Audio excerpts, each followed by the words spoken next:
Welcome viewer, I am Murugan S. This video tutorial describes, fix Outlook not implemented.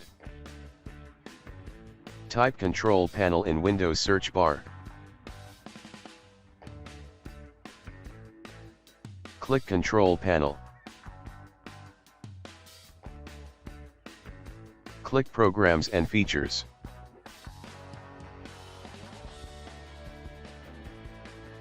Select Microsoft Office. Click Change.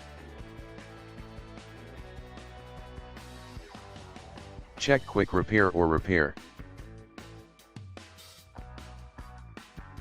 Click Repair.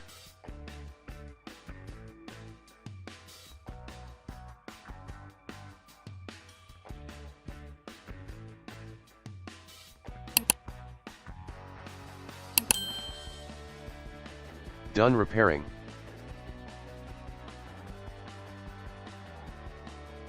Click Close and exit. Thanks for watching.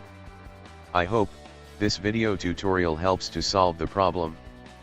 Please like, share and don't forget to subscribe my channel.